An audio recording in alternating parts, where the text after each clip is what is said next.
সুপ্ৰভাত ছাত্ৰ ছাত্ৰীসকল, তোমালোক সকলোকে মোৰ জিতু গৈৰী অফিচিয়েল ইউটিউব চেনেলটোলৈ স্বাগতম জনাইছোঁ। আৰু গ্ৰামাৰৰ ক্লাছ কৰোঁতে আমি ইয়াৰ আগৰ ক্লাছটোত কৰিছিলোঁ বা পঢ়িছিলোঁ প্ৰেজেণ্ট পাৰফেক্ট টেন্সৰ বিষয়ে। তো আজি আমি আলোচনা কৰিম প্ৰেজেণ্ট পাৰফেক্ট কণ্টিনিউৱাছ টেন্সৰ বিষয়ে। তো আহা আলোচনা কৰোঁ। প্ৰথমতে আমি বুজিব লাগিব প্ৰেজেণ্ট পাৰফেক্ট কণ্টিনিউৱাছ টেন্স মানে কি। এতিয়া বৰ্তমান কালত কোনো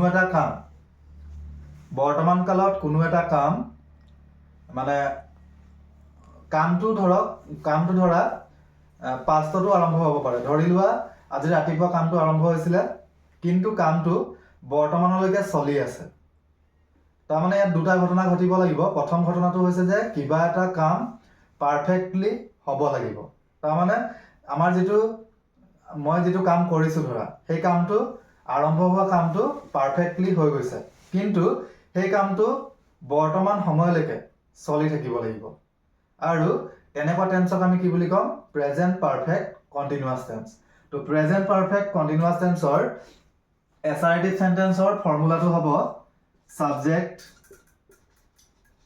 has have plus been plus ভাৰ্বত ing প্লাছ অবজেক্ট।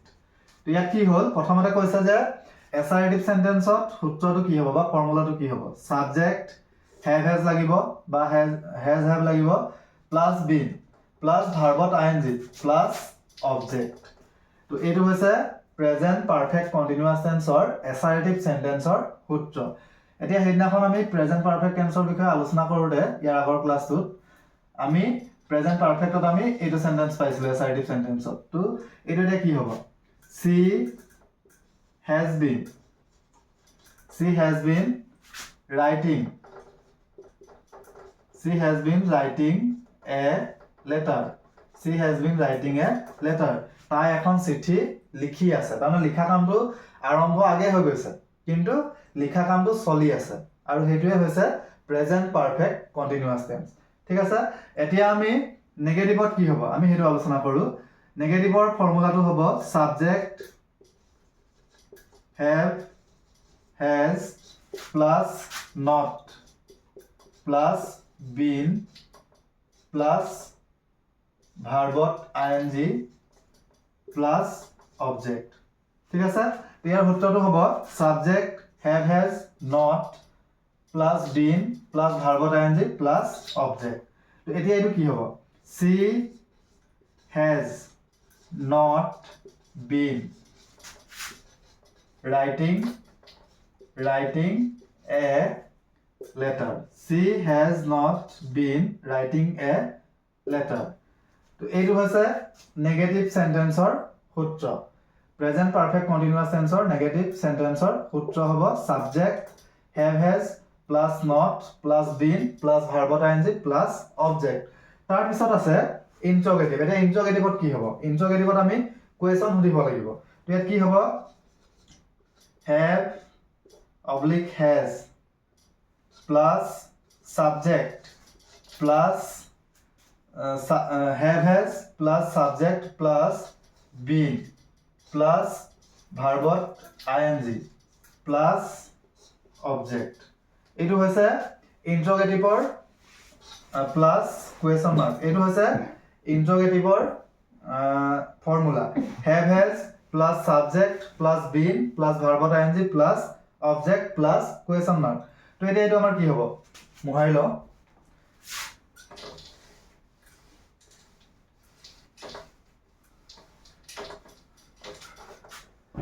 তো প্ৰথমতে আমি বহাব লাগিব হেজ সি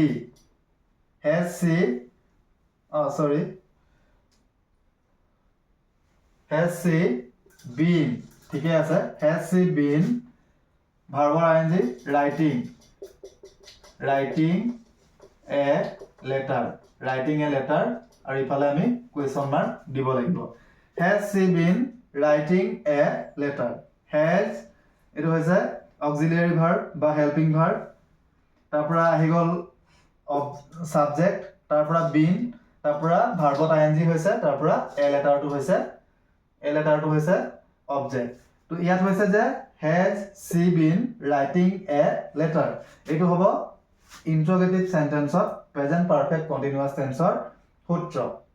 ঠিক আছে, আমি আজি প্ৰেজেন্ট পাৰফেক্ট কন্টিনিউয়াস টেন্সৰ বিষয়ে আলোচনা কৰিলো আৰু ইয়াত প্ৰায় দুটা শব্দ ব্যৱহাৰ হৈ থাকে। এইখিনি মই মুহাই দিছো। প্ৰেজেন্ট পাৰফেক্ট কন্টিনিউয়াস টেন্সত প্ৰায় দুটা শব্দ ব্যৱহাৰ হৈ থকা দেখা যায়। সেই দুটা শব্দ হৈছে since আৰু since and for। এতিয়া for টো কত ব্যৱহাৰ কৰিব লাগে, since টো কত ব্যৱহাৰ কৰিব লাগে। এতিয়া ধৰি লোৱা কিবা এটা নিৰ্দিষ্টকৈ কৈছে যে 2001 চনৰ পৰা মই ইয়াতে বাস কৰি আছো। I have been living here since 2001। তো ইয়াত নিৰ্দিষ্টকৈ কৈছে, কিবা এটা নিৰ্দিষ্টকৈ কৈছে যে 2001 চনৰ পৰা আমি ইয়াতে বাস কৰি আছো বা 2001 চনৰ পৰা মই ইয়াতে বাস কৰি আছো বা ইয়াতে আছো। I have been living here since 2001। তো তাত আমাৰ since লাগিব, যেতিয়া নিৰ্দিষ্টকৈ কৈ দিব, ঠিক আছে, তেতিয়া since লাগিব। আৰু ধৰি লোৱা এতিয়া মই কৈছো যে ৰাতিপুৱাৰে পৰা বৰষুণ দি আছে। It has been raining since morning। ৰাতিপুৱাৰে পৰা বৰষুণ দি আছে। তো ইয়াত কি লাগিছে, since মানে ৰাতিপুৱাৰ পৰা দি আছে বুলি কৈছে, নিৰ্দিষ্টকৈ কৈছে যে ৰাতিপুৱাৰে পৰা বৰষুণ দি আছে, সেইকাৰণে since ব্যৱহাৰ হৈছে। কিন্তু কেতিয়াবা কি হয়, কেতিয়াবা এনেকৈ ক'ব পাৰে যে দুদিন ধৰি মই ইয়াতে আছো। ঠিক আছে, দুদিন ধৰি মই ইয়াতে আছো বা দুদিন ধৰি মই ইয়াতে আছো। তাত কিন্তু নিৰ্দিষ্টকৈ একো কৈ দিয়া নাই যে কোন তাৰিখৰ পৰা কোন তাৰিখলৈকে বা কোনটো বছৰৰ পৰা কোনটো বছৰলৈকে, তেনেকৈ নিৰ্দিষ্টকৈ কৈ দিয়া নাই। তো তাত কি হ'ব, I have been living here for 2 days। মই ইয়াত দুদিনৰ পৰা ইয়াতে আছো বুলি কৈছে। তো তাত for বহিব, কাৰণ তাত নিৰ্দিষ্টকৈ কৈ দিয়া নাই, তাত সেইকাৰণে for বহিব। কিন্তু ইয়াত নিৰ্দিষ্টকৈ কৈ দিয়াৰ কাৰণে ইয়াত since বহিছে। তো বুজি পালা? আশা কৰিছো সকলোৱে বুজি পাইছা, ভাল পাইছা। আৰু যদি ভাল পাইছা লাইক কৰিবা, কমেন্ট কৰিবা, শ্বেয়াৰ কৰিবা, বন্ধুবৰ্গৰ লগত শ্বেয়াৰ কৰিবা। আৰু আগৰ ক্লাছবিলাকত তোমালোকৰ সঁহাৰি পাম বুলি আশা ৰাখি আজিৰ ক্লাছটো ইমানতে সামৰণি মাৰিলো। ধন্যবাদ।